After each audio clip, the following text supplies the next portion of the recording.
Good evening बच्चों। आज मैं आप लोगों को सेवेंथ क्लास का एनसीईआरटी मैथ पढ़ाऊँगा।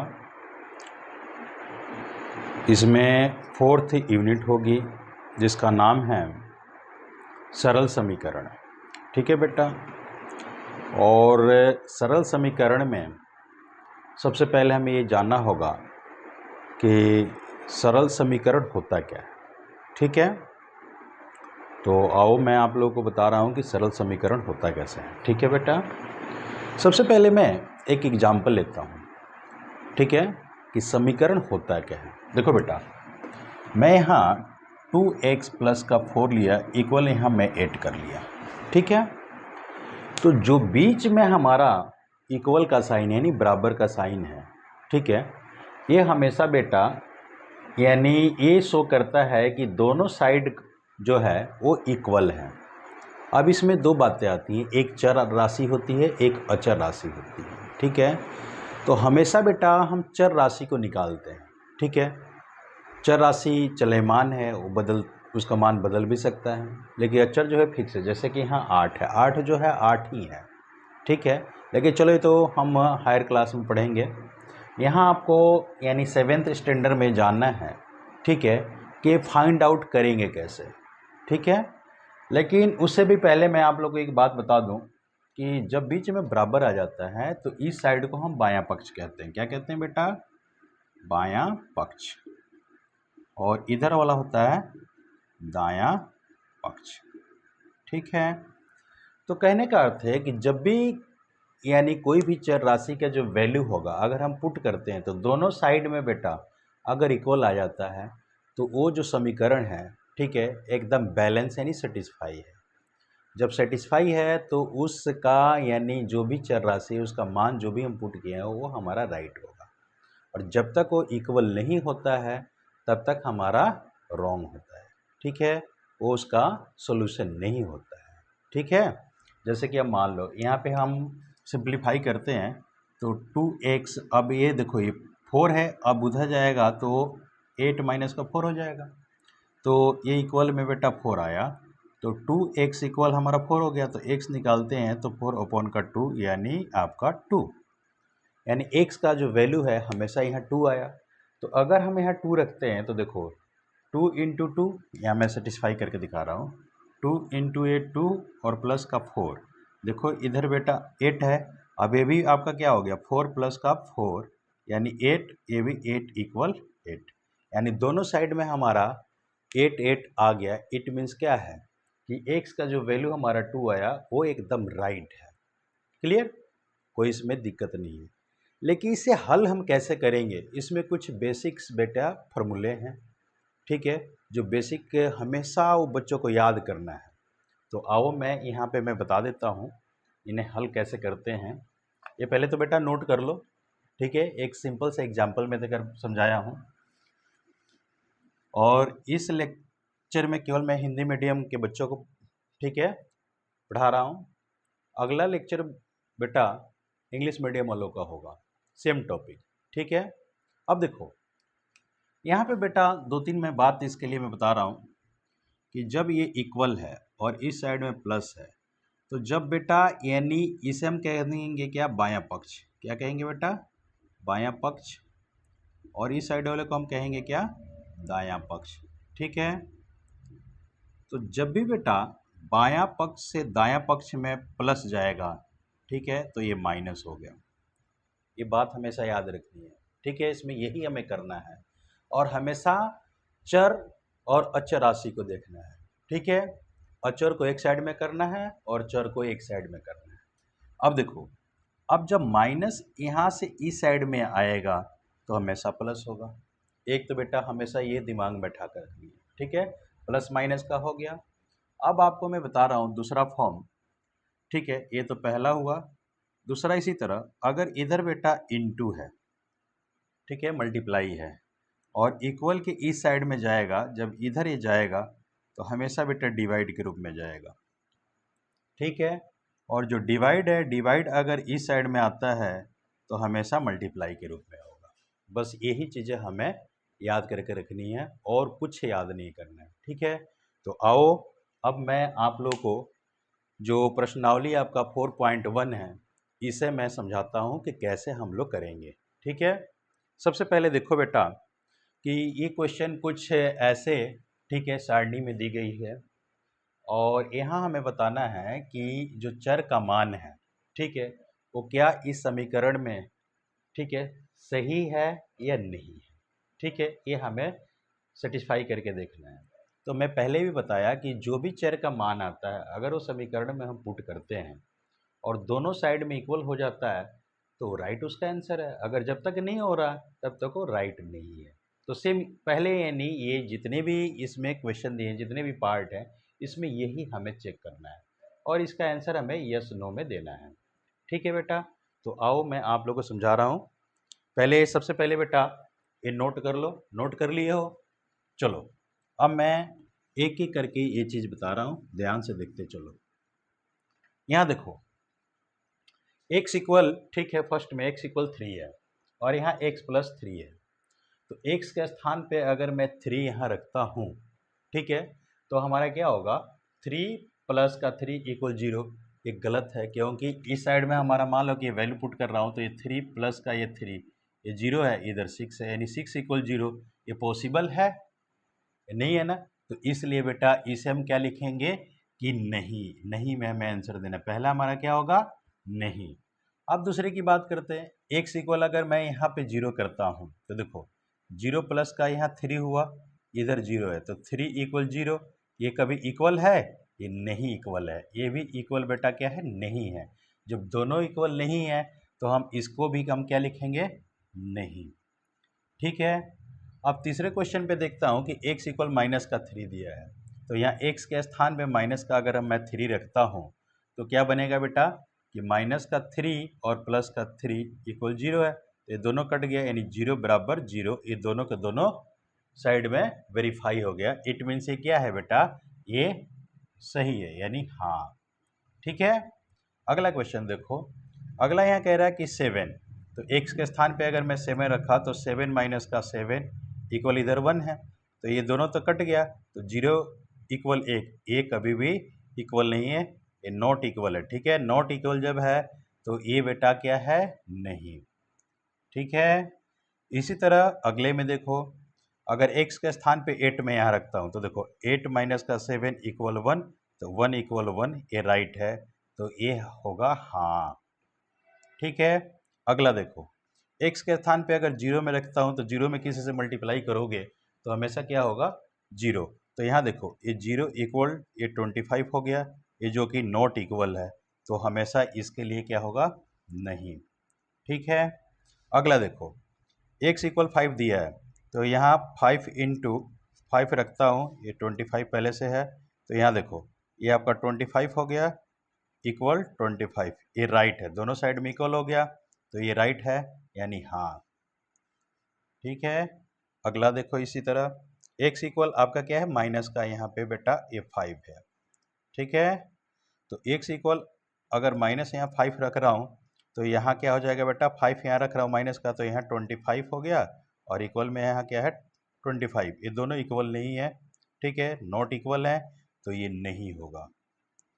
ठीक है, इसी तरह एक इक्वल माइनस का 6 है, यहाँ रखो, तो यहाँ मैं थोड़ा सा जगह का मैं इस साइड में रख देता हूँ। देखो m के स्थान पे मैं क्या रखा बेटा? m के स्थान पे मैं यहाँ पे माइनस का 6 रखा, -6 अपॉन का 3 करूँगा तो ये यहाँ कट जाएगा, माइनस का 2 होगा, तो यहाँ बनेगा क्या बेटा? -2 इक्वल 2। ये दोनों इक्वल है? नहीं, इक्वल नहीं है, तो ये भी आपका क्या होगा? आंसर नहीं। अब ये m के स्थान पे 0 रखता हूँ तो 0 में किसी से अगर डिवाइड करते हैं तो हमेशा क्या होगा बेटा? 0। तो 0 इक्वल 2, ये दोनों बराबर हैं? नहीं है, तो नॉट है, तो यहाँ पर भी हम नहीं लिखेंगे।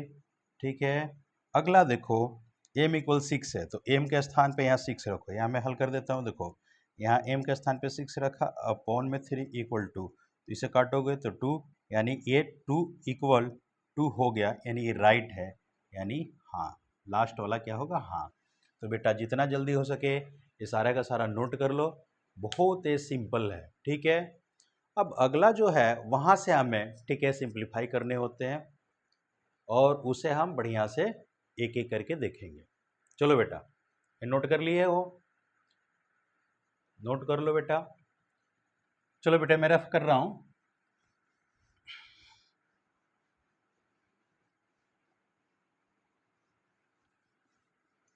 अब अगला देखो, अगला क्वेश्चन क्या कह रहा। अगला क्वेश्चन कह रहा है बेटा कि जांच कीजिए। देखो ध्यान से बेटा, दूसरा नंबर का क्वेश्चन है। ये कह रहा जांच कीजिए, जांच कीजिए कि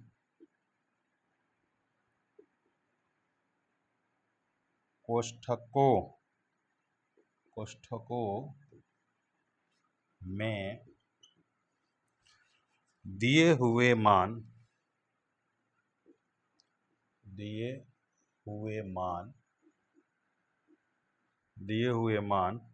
दिए गए संगत समीकरण के दिए गए संगत समीकरण के हल हैं या नहीं। ठीक है, ये हमें बेटा बताना है। तो सबसे पहले हम पहले पार्ट को लेते हैं, ध्यान से देखते चलो। पहला पार्ट कह रहा है कि n प्लस का 5 है, ठीक है बेटा, और इक्वल में 19 है, और ब्रैकेट में हमें वैल्यू दिया है n इक्वल 1। तो सेम जैसे पहला क्वेश्चन में बताया था, सेम वही हमें करना है। ठीक है, कि इसमें भी हमें क्या करना है बेटा कि समीकरण ये मान अगर है तो हाँ लिखना है, नहीं है तो नहीं लिखना है। ठीक है, तो यहाँ n के स्थान पे 1 रखते हैं, तो 1 यहाँ पुट करते हैं, तो 1 प्लस का 5 इक्वल यहाँ 19। अब इधर हमारा क्या है कि 6 हो गया, और इधर हमारा 19, ये दोनों आपस में बराबर है? नहीं है बेटा, इसलिए यहाँ नॉट इक्वल है। तो ये क्या होगा बेटा? नहीं, यानी इसका मान ठीक है ये नहीं होगा। ठीक है, सेटिस्फाई नहीं कर रहा। इसी तरह दूसरा क्वेश्चन देखो, इसका बी में कह रहा बेटा 7n प्लस का 5 इक्वल में 19। ठीक है, यहाँ लिख रहा n इक्वल माइनस का 2, तो ये वैल्यू हम पुट करके देखेंगे।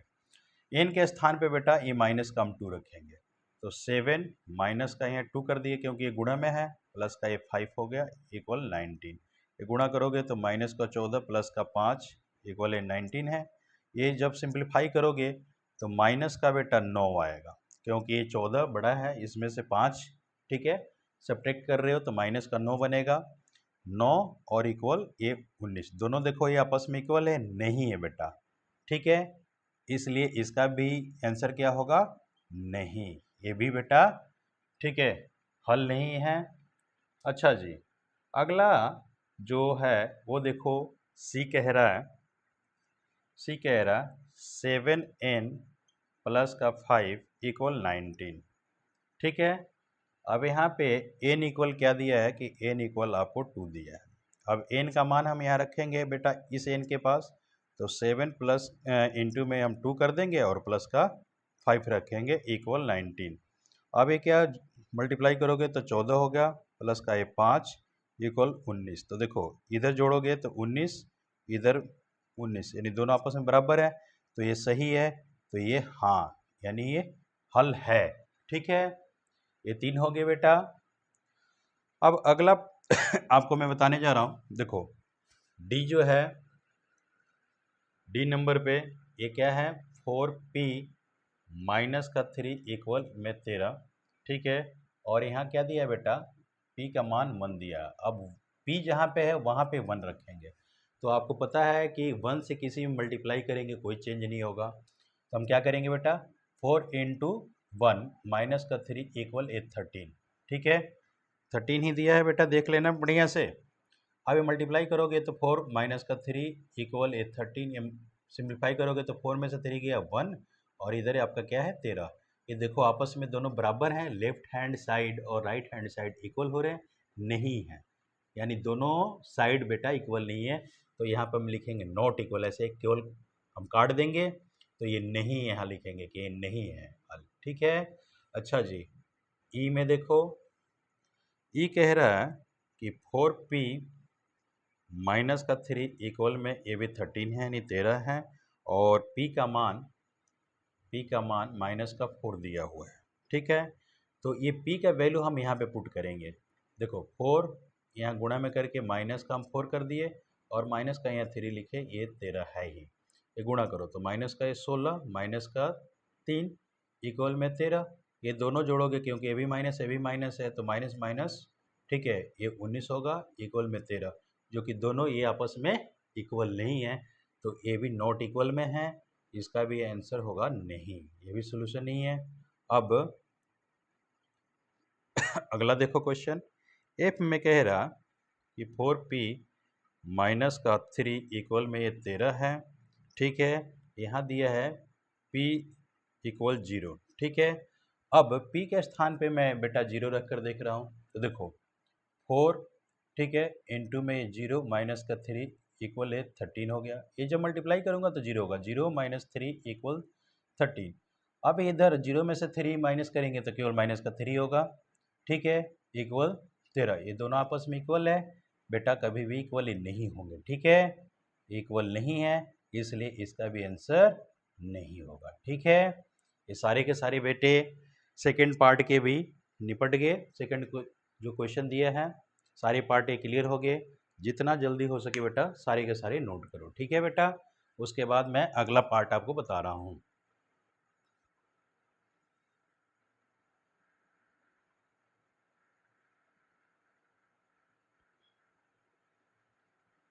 करो नोट जितना जल्दी हो सके बेटा।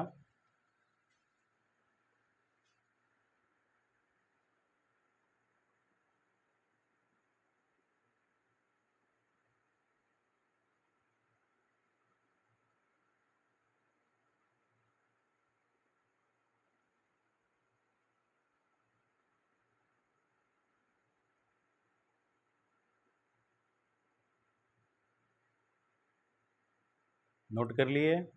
चलो बेटा, अब आगे हम लोग, ठीक है, अगला क्वेश्चन हम लोग करते हैं।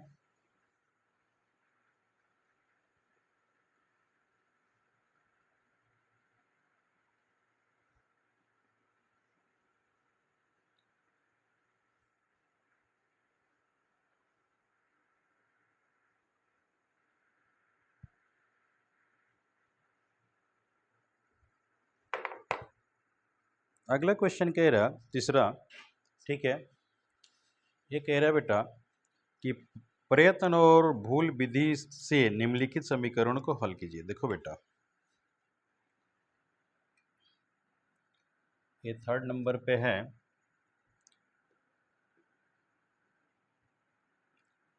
प्रयत्न और भूल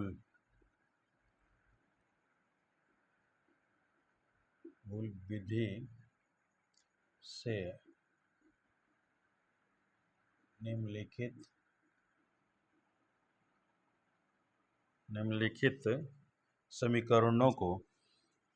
निम्नलिखित समीकरणों को हल कीजिए, ठीक है, ये हमें दिया हुआ है। तो देखो सबसे पहले हम पहला इसका पार्ट देखते हैं, यानी फर्स्ट में क्वेश्चन दिया है कि 5p प्लस का 2 इक्वल 17 है, ठीक है। तो अब इसमें हमें करना क्या होता है बेटा कि जब प्रयत्न और भूल विधि दिया है तो इसमें हम बेटा p का वैल्यू, ठीक है, बारी बारी से पुट करके देखते हैं कि इसे सेटिस्फाई कौन कर रहा है, ठीक है, यानी इसे बराबर कौन कर रहा है। तो अगर बेटा मैं देख रहा हूँ कि 5 है, ठीक है, अगर यहाँ मैं 2 रख रहा हूँ तो 5 दूना 10, 2 12, अभी बहुत ज़्यादा हो रहा है, तो यहाँ पे मैं, ठीक है, पी के स्थान पे बेटा मैं 3 रख लिया और प्लस का यहाँ 2 किया, ठीक है, इक्वल का 70। तो देखो पंक्तियाँ ये क्या होगा, 15 प्लस का 2 इक्वल 17, ये दोनों जोड़ोगे तो 17 बराबर का 17 हो गया। दोनों के दोनों इक्वल हो गए। तो इसका अर्थ क्या है कि जब दोनों इक्वल हो गया तो यहाँ क्या बना, देयरफॉर पी का जो मान हम रखे यहाँ क्या रखे बेटा, 3। तो ये हमारा आंसर होगा। ठीक है। अगर हम जनरल भी मेथड से हम करते हैं बेटा इस क्वेश्चन को एकदम जनरल तरीके से, तो यहाँ देखो जनरल तरीके से मैं आपको इसी में समझा देता हूँ कि कैसे आपको ठीक है करना है। देखो यहाँ आपको दिया है 5p प्लस का 2 इक्वल a70। तो सीधी सीधी बात है कि p यहाँ पे हमारा क्या है, चर राशि है। ठीक है, इसका मान हमें निकालना है इस इक्वेशन में। तो जो अचर राशि हैं इस सारे को एक साइड में हमें करना होता है और चर राशि को एक साइड में करना होता है। तो देखो ये अभी 5p है, तो मैं क्या कहा था कि प्लस का 2 है, तो प्लस वाला इधर जब जाएगा तो क्या होगा बेटा, माइनस का होगा। तो पहले से यहाँ बराबर करो और a17 लिखा हुआ है, तो प्लस का इधर गया तो माइनस का ये 2 हो गया, क्योंकि सबसे पहले यही बात मैं बताया था कि प्लस वाला अगर उस साइड में जाएगा तो माइनस होगा, माइनस वाला अगर जाता है तो प्लस होगा। तो देखो यहाँ क्या हुआ बेटा कि यहाँ पे देख रहे हैं कि बराबर में इसमें से 2 निकल गया तो ये हो गया 15 और इधर 5p है। अब ये गुणा में है तो p हमें निकालना है क्योंकि p ही चर है। तो जब p निकालेंगे तो 15 यहाँ है, ये गुणा में है तो गुणा वाला इधर जाकर भाग में हो जाएगा, यानी अपॉन में आ जाएगा। अब इन्हें काटो, काटने के बाद 3, तो 3 हमारा आंसर हुआ। यहाँ पर भी हम ठीक है ट्रायल मेथड से देख रहे हैं क्या कि बारी बारी से हम पुट करके एक आइडिया ले लेते हैं कि कौन उसे सेटिस्फाई कर रहा है, जो कि हमारा आंसर होगा। ठीक है, जल्दी नोट करो बेटा इसे भी। अब इसका दूसरा क्वेश्चन है, दूसरा भी मैं आपको समझा देता हूँ। दूसरा दिया है कि 3m माइनस का 14 इक्वल में 4। ठीक है, अब हम क्या यहाँ m का वैल्यू रखें कि इसमें से मल्टीप्लाई करने 14 घटाने के बाद भी हमारा 4। तो देखो अगर बेटा मैं यहाँ पे ठीक है 6 रखता हूँ, क्योंकि ये 14 है, 14 में 4 कब आएगा कि इसे 18 होना चाहिए, 18 में से 14 घटेगा तभी तो 4 आएगा। तो 18 कब होगा कि m का मान बेटा हम क्या रखेंगे बेटा, 6 रखेंगे, तभी तो बेटा ये 18 बनेगा। तो 3 गुणे हम 6 कर लिए माइनस का 14, ये बराबर में 4 चलेगा, तो छतरी ये 18 हो गया, 18 माइनस का 14 इक्वल 4, ये घटाओगे तो 4 इक्वल 4, दोनों बराबर आ गए। देयरफॉर ठीक है m का मान क्या होगा बेटा, m का मान 6 आपका होगा, ये आपका आंसर होगा। सिमिलरली हम जनरल मेथड से भी अगर हल करते हैं तो इसे भी हल करके देख लेते हैं। देखो यहाँ हम क्या करेंगे बेटा, यहाँ 3m माइनस का ये 14 है इक्वल में 4 है। तो मैं आपको क्या बताया कि जो चर राशि है एक साइड में करना है और अचर राशि को एक साइड में करना है।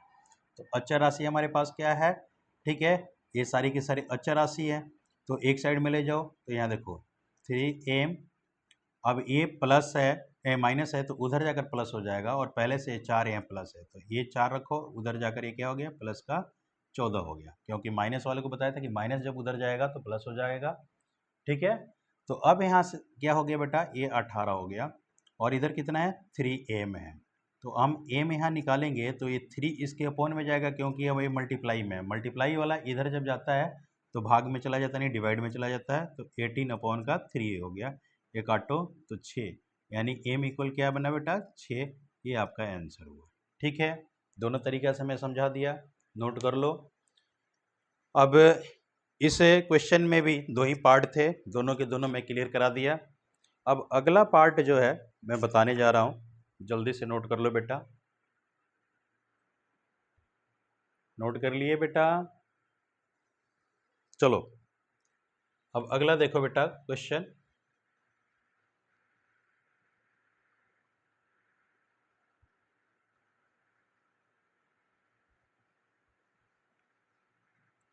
अगला क्वेश्चन में कुछ स्टेटमेंट दिए हुए हैं, उस स्टेटमेंट को हमें समीकरण ठीक है लिखने हैं, और बहुत सारे इसके भी पार्ट हैं। ठीक है, चौथे नंबर का क्वेश्चन देखो। ठीक है, क्वेश्चन तो इसमें बहुत सारे हैं, लेकिन हम लोग देख रहे हैं कि कैसे क्या होगा। देखो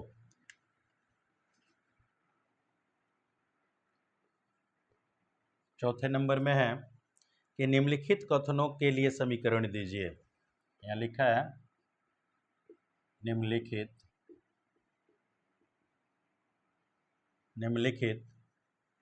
कथनों के लिए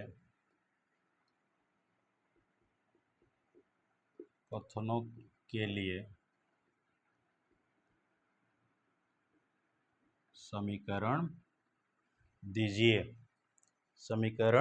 दीजिए।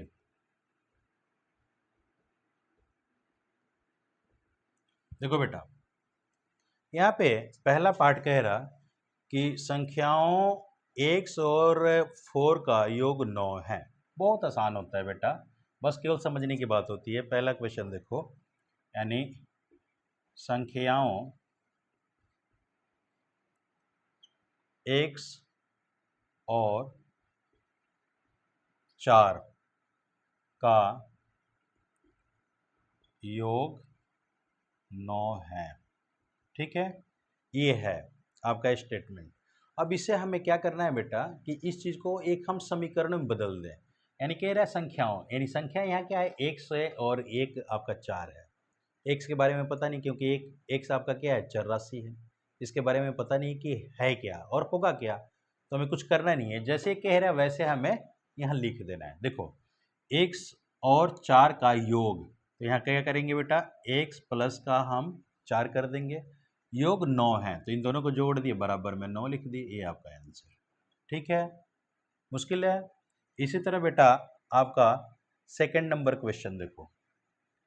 सेकंड में कह रहा, ठीक है, कि y में से 2 घटाने पर, देखो y में से 2 घटाने पर ठीक है 8 प्राप्त होते हैं। 8 प्राप्त होते हैं। ठीक है, ये आपका क्वेश्चन है। तो देखो यहाँ क्लियर कह रहा है कि y में से 2 घटाने पर, ठीक है, तो हमें करना कुछ नहीं है। y है, y में से ऐसे 2 घटा दो, बराबर हमारे पास क्या है, 8। ये आपका आंसर हो गया। क्लियर, नोट करो बेटा। इसी तरह तीसरा कह रहा कि a का गुणा a का 10 गुणा 70 है। देखो तीसरा कह रहा a का 10 गुणा 70 है। ठीक है, तो इसमें हमें करना कुछ नहीं है, वो जैसे कह रहा है वैसे हमें लिख देना है। ठीक है, ये आपको कोई एक शब्द में लिखते जा रहा है। ठीक है, हमें अंक में उसे शो कर देना है और कुछ नहीं करना है। तो देखो a का 10 गुणा, तो a गुणे में हम 10 कर दिए, बराबर में हम 70। इसे हम क्या लिख सकते हैं कि 10a बराबर 70। ये हमारा आंसर हो गया। ठीक है, चलो जी, अब अगला मैं बताने जा रहा हूँ। ठीक है, अगला देखो, चौथा कह रहा है कि संख्या b को 5 से भाग देने पर 6 प्राप्त होता है। चौथा देखो बेटा,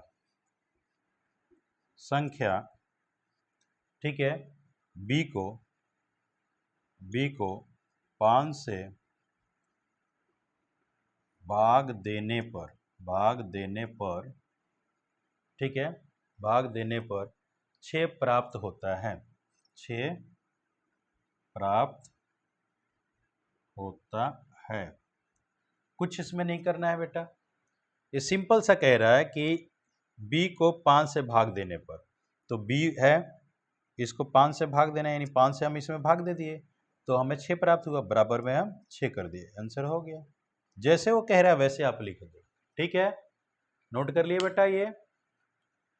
चलो बेटा, अब अगला पार्ट देखते हैं बेटा, एक एक करके मैं रफ करते चल रहा हूं। अगला पार्ट देखो, अगला पार्ट कह रहा है बेटा, जो पांचवा है, पांचवा कह रहा कि t का 3/4 15 है।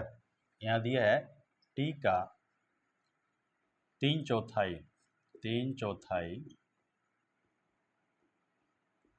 ठीक है, 3/4 15 है। 15 है, तो बहुत सिंपल है। अब t आपको ये चर राशि दिया है, इसका कह रहा है कि 3/4, यानी 3/4 का अर्थ क्या होता है, 3/, देखो 3/4 का अर्थ होता है 3/4। ठीक है, तो टी का आपको छोटी क्लास में बता दिया गया है कि का अर्थ होता है गुणा। ठीक है, तो यहाँ क्या करना है, टी का 3/4 यानी 3/4 करना है। ठीक है बेटा, बराबर क्या कह रहा है कि 15 होता है, यानी 15 है, तो 15 यहाँ बराबर में कर देंगे, इसे गुणा कर लो, तो ये 3t हो गया बटे में 4 हो गया इक्वल 15। ये आपका आंसर हो गया। ठीक है, अगला देखो बेटा, अगला कह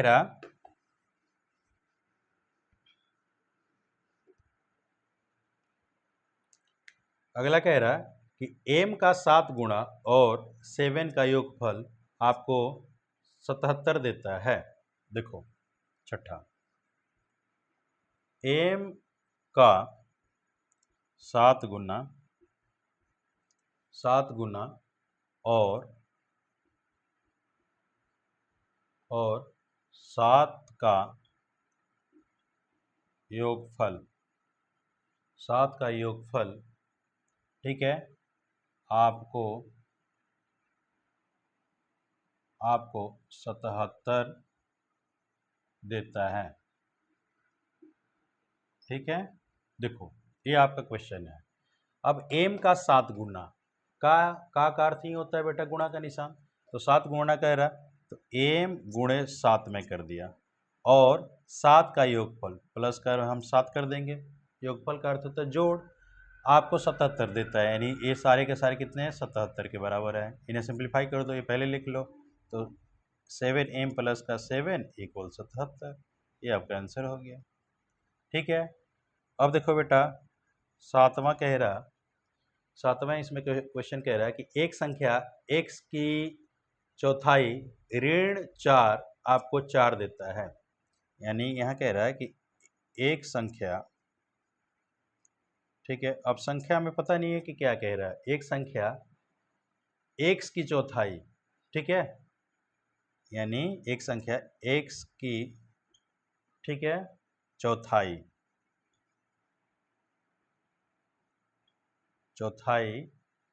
ऋण 4 आपको 4 देता है, 4 देता है।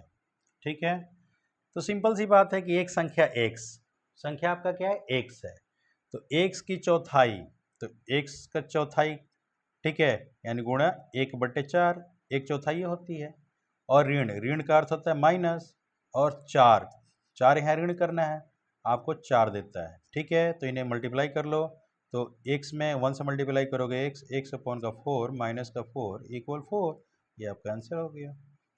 ठीक है, नोट कर लो बेटा। अब देखो बेटा अगला क्वेश्चन,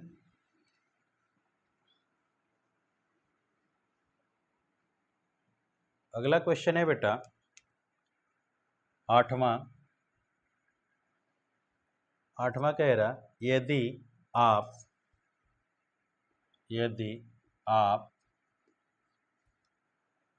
y के 6 गुने में से, y के 6 गुने में से 6 घटाएं,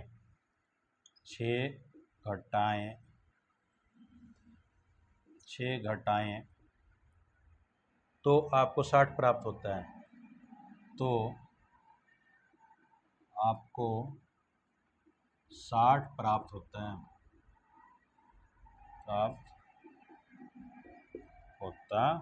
है। तो सिंपल सी बात है, कह रहा है कि y के 6 गुने, तो y यहाँ लिखेंगे, गुणा में 6 कर लेंगे, में से 6 घटाएं, तो इसमें से 6 घटा लें, घटाने के बाद हमें क्या प्राप्त हो रहा है, तो 60 यहाँ लिख देंगे, तो इन्हें सिंप्लीफाई कर दो, तो 6y माइनस का 6 इक्वल, ऐसे एकदम आराम से बढ़िया से लिख देंगे, ये हमारा आंसर हो गया। ठीक है, कोई दिक्कत है? अब 9वां क्वेश्चन कह रहा है कि यदि आप z के 1/4 में 3 जोड़ें तो आपको 30 प्राप्त होता है। चलो ये भी मैं कर देता हूँ बेटा। देखो बेटा मैं एक एक पूरा आपका मैथ क्लियर करा दूंगा, ठीक है, आप टेंशन न लो, क्या हिंदी मीडियम के बच्चे हों या क्या इंग्लिश मीडियम के, ठीक है। देखो बेटा 9 नंबर क्वेश्चन कह रहा है कि यदि आप जेड के एक चौथाई